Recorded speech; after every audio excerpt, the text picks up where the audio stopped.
રીબડામાં એક ફરિયાદ દાખલ થઈને આરોપી પર પકડી પાડવામાં આવી છે. ચોંકાવનારી વિગતો તપાસમાં સામે આવી છે. શું આખી હકીકત?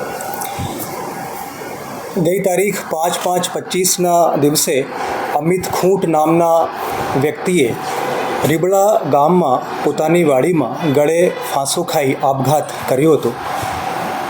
એમના ખિસ્સામાંથી એક સુસાઇડ નોટ મળી હતી, જેમાં 4 લોકોના નામ હતા. તો ગોંડલ તાલુકા પોલીસ સ્ટેશનમાં તે સંબંધમાં ભારતીય ન્યાય સંહિતાની કલમ 108, 61(2) અને 54 મુજબ 4 વ્યક્તિઓ વિરુદ્ધ, જેમનું નામ છે અનિરુદ્ધસિંહ જાડેજા, રાજદીપસિંહ જાડેજા, એક સગીર વેની છોકરી અને પૂજા રાજગોર, એ 4ના વિરુદ્ધમાં આ ફરિયાદ દાખલ કરવામાં આવી હતી.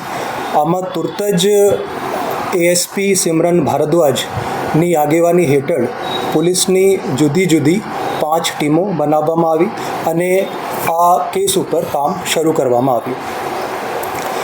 6મી તારીખે સવારે આજે 2 મહિલાઓ છે એમને ગોંડલ તાલુકા પોલીસ સ્ટેશનમાં લઈ જઈને એમની સઘન પૂછપરછ શરૂ કરવામાં આવી.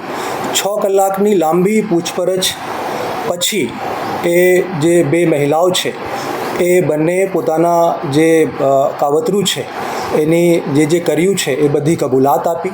આમાં વિગત આ રીતની છે કે ગઈ તારીખ 2/5/25ના દિવસે રાજકોટ સિટીની હદમાં એક પોક્સો વિથ રેપની ફરિયાદ દાખલ થઈ હતી. તો આમાં 2 તારીખથી લગભગ 10 દિવસ પહેલાં એક એક્સ નામના વ્યક્તિ આ જે 2 મહિલાઓ છે એમને મળે છે અને એમનાથી વાત કરે છે કે એક વ્યક્તિને એવી રીતે ફસાવવાના છે, તમને પૈસા પણ મળશે, નોકરી પણ મળશે અને તમારી જે લાઈફ છે એ સેટ થઈ જશે.